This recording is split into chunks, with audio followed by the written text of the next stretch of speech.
অন্ধকার নামলেই কি সবকিছু শেষ হয়ে যায়, নাকি তখনই শুরু হয় এমন কিছু যা আমরা দেখতে পাই না? স্বাগতম আপনাদের হরর জোনে, যেখানে প্রতিটি গল্প লুকিয়ে আছে ভয়, রহস্য আর অজানা সত্য। আজকের এই গল্পটি হয়তো আপনাকে ভাবতে বাধ্য করবে, আপনি সত্যিই একা আছেন তো? রাতের নীরবতায় যদি হঠাৎ কোনো শব্দ শোনেন, অথবা কেউ যদি আপনাকে অন্ধকার থেকে ডাকে, তাহলে কি আপনি সাড়া দেবেন? সাবধান, কারণ কিছু ডাক আছে যেগুলোর উত্তর দিলে ফিরে আসার পথ থাকে না।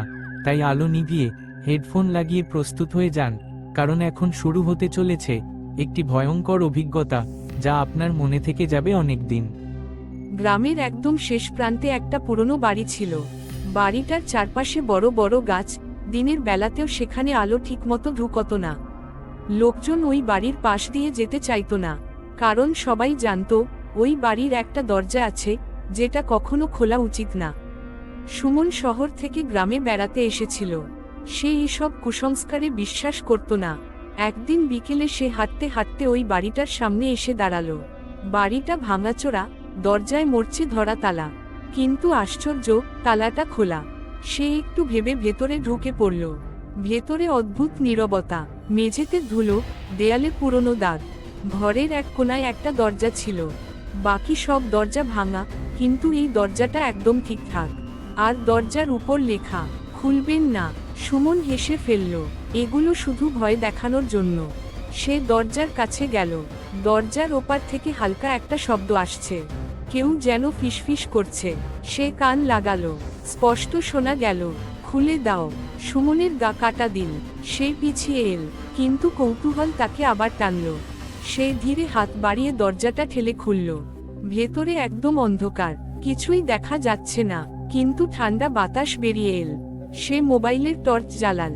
আলো পড়তেই দেখা গেল ভেতরে আরেকটা ছোট ঘর, খালি, কিন্তু মেঝেতে অনেকগুলো দাগ, যেন কেউ বারবার এখানে হাঁটাহাঁটি করেছে। হঠাৎ দরজাটা নিজে থেকেই বন্ধ হয়ে গেল। সুমন চমকে উঠল। সে দরজা খুলতে গেল, খুলছে না। তার পিছনে একটা শব্দ, ধীরে ধীরে কেউ হাঁটছে। সে ঘুরে তাকালো। অন্ধকারের মধ্যে একটা অবয়ব ধীরে ধীরে স্পষ্ট হচ্ছে, একজন মানুষ, কিন্তু মুখ দেখা যাচ্ছে না, শুধু কালো ফাঁকা। সে এগিয়ে আসছে। সুমন চিৎকার করল, কিন্তু কোনো শব্দ বের হলো না। অবয়বটা তার সামনে এসে থামল। তারপর ফিসফিস করে বলল, তুই খুলেছিস, এবার তুই থাকবি। হঠাৎ সব অন্ধকার। পরদিন সকালে গ্রামের লোকেরা দেখল বাড়িটার দরজা খোলা, কিন্তু ভেতরে কেউ নেই। সুমন নিখোঁজ।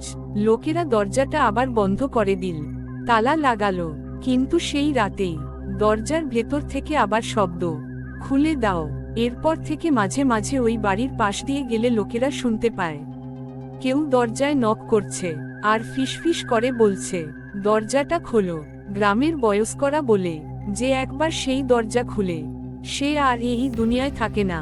সে হয়ে যায় দরজার ওপারের কেউ, আর তারপর থেকে সেই ডাকে অন্যদের। আজকের এই ভয়ঙ্কর গল্পটা যদি আপনার ভালো লেগে থাকে, তাহলে ভিডিওটা একটা লাইক দিতে ভুলবেন না। আর আপনি কি কখনো এমন কোনো অদ্ভুত বা ভয়ঙ্কর অভিজ্ঞতার সম্মুখীন হয়েছেন? তাহলে কমেন্ট করে আমাদের জানান।